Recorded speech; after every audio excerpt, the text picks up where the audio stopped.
Turning to a clash over free speech in this week's primary race for Texas Senate, where candidates, of course, do all kinds of media, and yet the Trump administration was caught trying to block one Democratic candidate, James Tallarico, from appearing on Stephen Colbert's show. Trump's FCC was pressuring CBS, which notably is now owned by the MAGA-allied Ellison family, to censor the interview from airing at all. Early voting in that Texas primary began just today. This full race will transpire on March 3rd. Now, let me just tell you straight up what's happening here.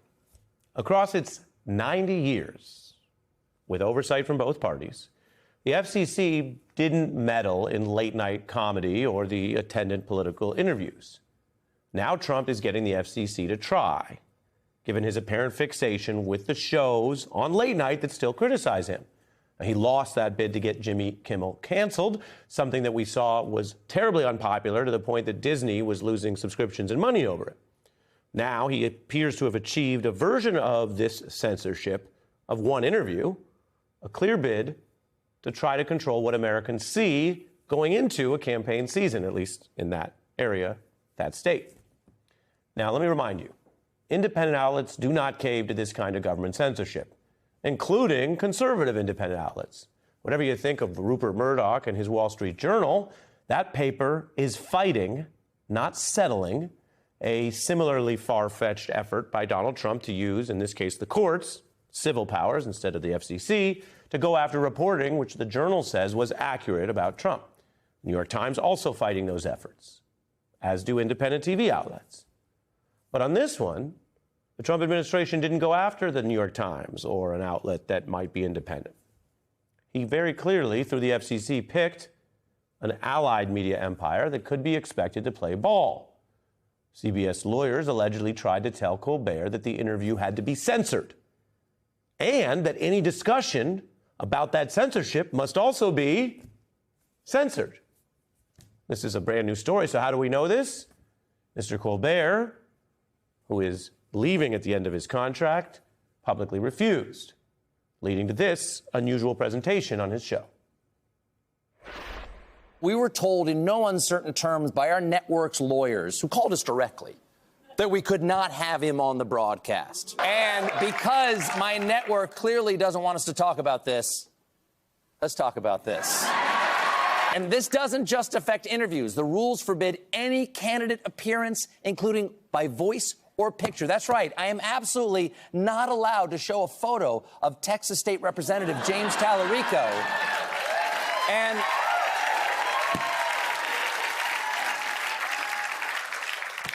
because that's not him. That's a stock photo we found when we Googled "not James Tallarico." Carr said he was thinking about dropping the exception for talk shows because he said some of them were motivated by partisan purposes. Well, sir, you're chairman of the FCC, so FCCU. Colbert mixing his humor with what is obviously a serious rebuke of corporate capitulation at his own network, with his own bosses. He noted, of course, the buck stops with a president who's now trying to wield or abuse his power to blatantly censor and attack Americans' free speech. Let's just call this what it is. Donald Trump's administration wants to silence anyone who says anything bad about Trump on TV because all Trump does is watch TV. Okay? Now, if the Trump administration got its way, this new censorship might have even stayed secret. Colbert says he defied those corporate lawyers muzzling him, discussing what happened, even though they obviously did prevent, he says, the interview from airing on CBS. Many other efforts might continue to stay secret, however, because more companies are being sold to Trump allies and reshaped.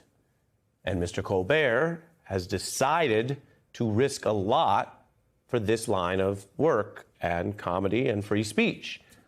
Not everyone in entertainment and culture may do that. Now, he did get the interview published online. I'm actually going to show you, our viewers, a highlight of that in a moment. We are not backing down from any implied or other effort to censor this kind of stuff. We also operate on cable. The FCC claims it has more leverage on network, but as I mentioned, most networks and Rupert Murdoch himself don't usually bow this quickly, this secretively, to this effort to censor you hearing from candidates and public officials. As for the interview, we'll watch it together with our guest, MS Now analyst Juanita Tolliver, also host of Archival, a history podcast. Welcome back. We'll show that highlight as promised in a second, but your view of this and how Colbert decided to blow the whistle, not everyone does.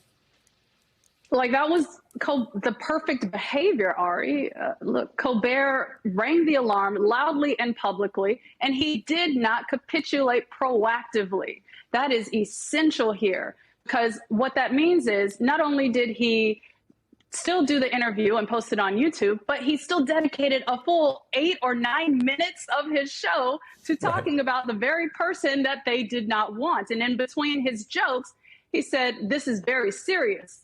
Deadpan to camera. I think that is a behavior that I hope regular people apply to their daily lives. I mean, we've seen it in Minnesota with the people coming out and protesting in their communities against the ramp up of ICE. We've seen it with the journalists targeted by the federal government, one even live streaming as agents were banging on her door. I think it's important that people understand this is a model that they can follow and absolutely should follow, Ari. Right. And you look at this, and any one of these can be sort of fly-specked, right? There are people who might say, oh, well, they think late night does too much politics anyway. There might be other people who say, oh, Mr. Lemon, we've covered his coverage. Well, they didn't like that he was in the church.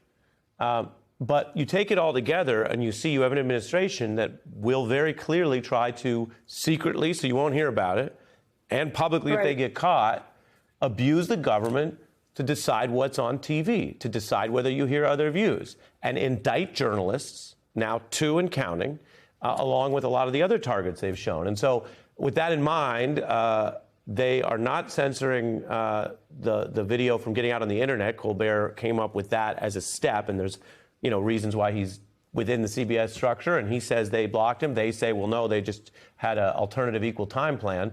But here's some of that interview that the Trump administration wanted to stop. Yeah. Do you mean to cause trouble? I think that Donald Trump is worried that we're about to flip Texas. And corporate media executives are selling out the First Amendment to curry favor with corrupt politicians. And a threat to any of our First Amendment rights is a threat to all of our First Amendment rights. It shows the threat of someone like Stephen Colbert, Ari, someone who is willing to buck the system as the Trump administration probes for fractures within the pillars of democracy, including within media and the press.